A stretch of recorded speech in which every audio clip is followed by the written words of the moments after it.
The man of the sombrero is Juan Rubio out of Lakeside, California, by way of Guadalajara, Mexico. Same birthplace as Bojado, former California State welterweight champ. 27-6-2, just 10 knockouts, only one fight in 16 months, and he's lost 2 of his last 3. Won by second-round TKO on 5 days' notice to Teddy Reed, but he does have experience. 220 rounds to Bojado's 14. Rubio, a light hitter with a weak jaw, although he is a gutsy fighter. But he looks like another very safe opponent for the lightning quick Panchito Bojado. And speaking of Bojado, he's in the ring. 9-0, 9 knockouts, rated number 15 by the WBC now. Averages 1.55 rounds, 5 KOs in the first, never passed 3. Fastest knockout, 1:24. Being touted as the next megastar at 140, although the belief is he'll go up to 147 or heavier. And as great as he's looked, Bobby, I think he's being spoon-fed easy prey, not even remotely being tested. When do they start raising the bar? I mean, in some cases, slow nurturing is wise, but Bojado is obviously ring-wise beyond his years. It's time to step it up. We know he's ring-wise, he's patient, he's shown maturity. He's shown he's ready to go to the next level, but I don't know why. He just seems to be afraid to take him there. This fighter, I think, is a step down from the past couple of opponents who had some ability, had some power, a little more durability. And here's a guy who I think that pales by comparison to previous competition. I just think they're waiting a little too long to step him up, but that's their call. Amazingly, you agree with me. Unbelievable. And I'm not saying put him in there with Kosciuszko or Zab Judah, but, you know, maybe a top 20 guy who might be reasonably competitive. Let's just see how he reacts with adversity. Let's size him up as we check out the tail of the tape. Outside of Bojado's youth, the numbers go Rubio's way. Rubio tall for this weight, and thus the edge and reach. At yesterday's weigh-in, both over the limit. Bojado, his heaviest ever.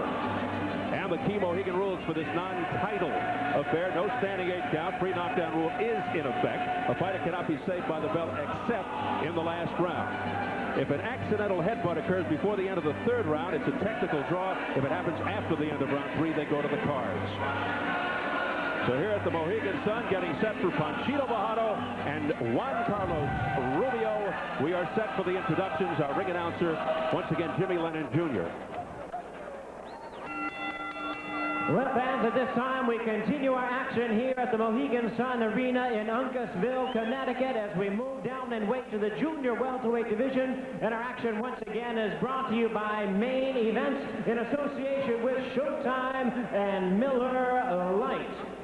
Introducing to you at this time our judges scoring this bout from ringside. Once again, we have Melvina Lathan, Dr. Clark Sammartino, and Fred Ucci. And introducing to you our referee in charge of this bout, our 3rd man in the ring from Hamden, Connecticut, Michael Ortega. Right, fans, here we go. 10 rounds of boxing scheduled in the junior welterweight division. Introducing to you first, on my left, he is fighting out of the blue corner. Entering the ring wearing green trunks with yellow trim, fighting out of Lakeside, California, by way of Guadalajara, Jalisco, Mexico. His weight 143 1/4 pounds. His record stands at 26 wins, 6 losses, 2 draws, with 10 of his wins coming by way of knockout. Ladies and gentlemen, please welcome Juan Carlos El Rubio.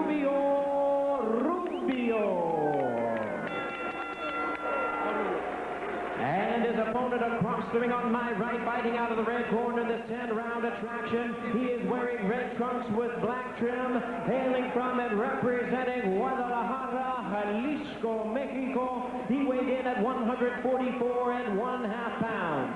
He is a member of the 2000 Mexican Olympic boxing team. As a pro, his record is perfect at 9 wins, no losses.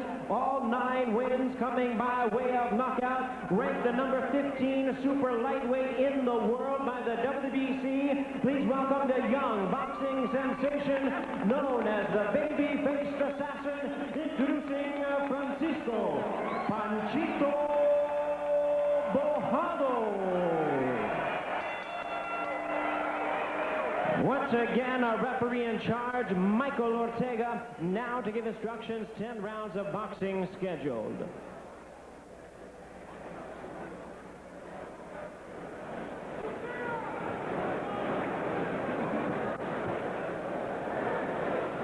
Okay, gentlemen, I want a good, clean fight. Caballeros, una pelea limpia. Buena suerte a los dos. Good luck to both of you. Touch them up. Toca la mano.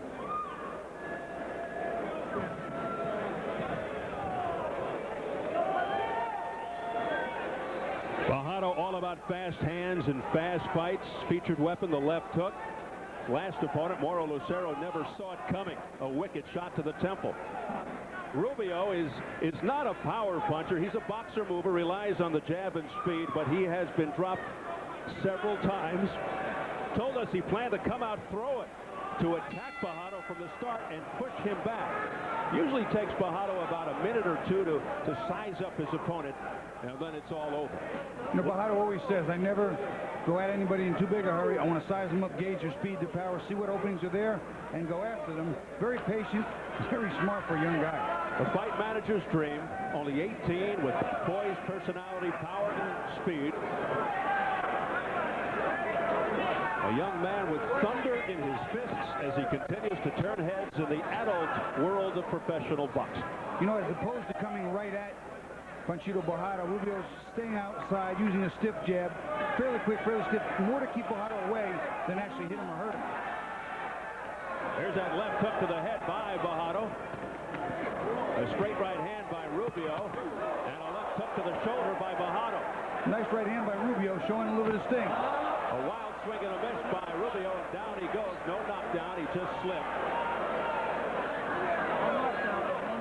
You go along with Rubio's game plan of looking to come out throwing and attack a guy like Bojado? Well, I think there's some of the meaning might have been lost in the translation. I don't think he meant to come right at him and run at him, because he hasn't, but he's not running from him, and he's throwing a stiff jab, a decent right hand there, although he just got caught well. A straight right hand by Bojado, and that was from quite a distance. It still landed. But again, there you see Rubio stepping into the jab, coming at Bojado a little bit, not showing any fear, which may be a good thing, and then again could get him in trouble. In the past, Rubio's made the mistake of fighting when he should be boxing. The left jab of Rubio is being picked off. These are vicious shots. Not all of them landing, but vicious attempts by Bojado. Straight right hand, and that rocks Rubio. You know, Rubio's showing a better chin than I've previously seen in some tapes. I've seen lesser punches drop him. And he's been down on many an occasion. His glove nearly touched the canvas there, Rubio. Right uppercut on the inside by Bojado. And Rubio threw a nice left hook to Bojado's belly. Interesting how Rubio's approaching this fight, but so far he's been the most effective of any of Bojado's opponents. Rubio attempting to go to the chest area and the body. Bojado coming forward. About a head movement by Bojado, working out of a crouch as well, as you can see. You cannot afford to make a mistake against Bojado. He will find that opening. Uncanny maturity for a fighter his age. Wise beyond his years. A little trickle of blood from the left nostril of Bojado. Rubio is getting hurt here. Stung at the end of the round, and he shakes his head in the face of Bojado. He's game. Let's go over to Jim Gray.